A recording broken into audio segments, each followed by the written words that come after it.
Ternyata tidak semua penemuan diciptakan dari hasil penelitian bertahun-tahun dan dilakukan dengan serius.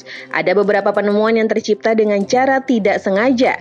Meski ada beberapa yang terus mengalami perkembangan, nyatanya penemuan tidak disengaja tersebut masih sangat bermanfaat hingga kini. Berikut beberapa penemuan hebat yang tercipta berkat proses ketidaksengajaan. Siapa sangka kalau penemu bom dinamit yang kini ada di dunia adalah seorang Alfred Nobel, yang saat ini namanya digunakan sebagai nama penghargaan untuk para penemu yang berjasa di dunia. Ilmuwan ini berhasil menemukan bom dinamit dari sebuah ketidaksengajaan.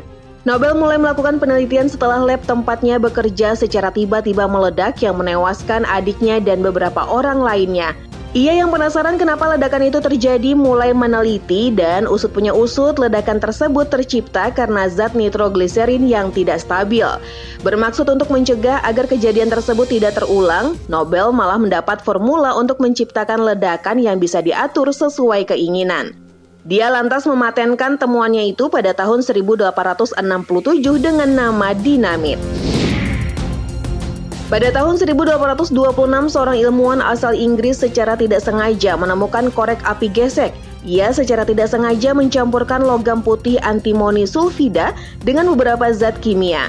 Ilmuwan tersebut juga menggunakan kayu untuk mengaduk zat-zat kimia tersebut. Tanpa sengaja, zat tersebut bergesekan dan menimbulkan api yang membakar kayu sebagai alat pengaduk. Temuan tersebut pun dibagikan ke warga melalui tokonya. Ia menamai produknya kala itu dengan istilah friction light atau lampu gesek. Minuman teh juga tercipta tanpa disengaja. Konon kisahnya, ribuan tahun sebelum Inggris mengklaim teh sebagai minuman favorit panas mereka, seorang kaisar Cina bernama Shen Nung yang sedang merebus air, tanpa sengaja air rebusannya dijatuhi daun teh yang berasal di kebun belakang rumahnya. Daun teh yang tercampur air panas itu pun merubah warna sekaligus menyebarkan aroma sedap yang membuat kaisar tergoda untuk meminumnya. Hingga kini teh pun masih menjadi minuman andalan banyak orang, baik disajikan secara hangat maupun dingin. Tahukah Anda keripik kentang kini menjadi cemilan sejuta umat tercipta karena unsur ketidaksengajaan? Bermula saat seorang koki restoran di New York, Amerika Serikat mendapat komplain tentang masakan kentangnya dari salah satu pelanggan. Pelanggan tersebut protes dengan masakan sang koki dengan menyebut kentang buatannya hambar, terlalu tebal dan keras. Sang koki yang merasa kesal pun kembali ke dapur dan mengiris kentang dengan tipis-tipis lalu menggorengnya hingga garing. Tidak ingin masakannya dinilai hambar, koki yang kesal menaburi kentang tersebut dengan banyak garam. Namun siapa sangka masakannya tersebut disukai pelanggan dan masyarakat sekitar New York hingga restoran tersebut menjadi terkenal karena keripik kentangnya.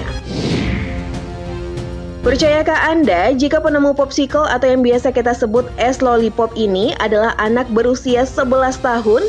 Alkisah, saat tahun 1905, seorang anak di San Francisco yang sedang bermain santai di teras belakang rumahnya mendapat secangkir minuman manis bersoda dari orang tuanya. Agar minuman tersebut merata, ia pun mengaduknya dengan sebatang tongkat yang kemudian ia tinggalkan sebelum menghabiskan minuman tersebut. Keesokan harinya ia kembali bermain di teras belakang menemukan minumannya sudah menjadi es dengan tongkat. Anak itu pun menamakan esnya dengan nama Episicle yang kemudian ia jual ke teman-temannya.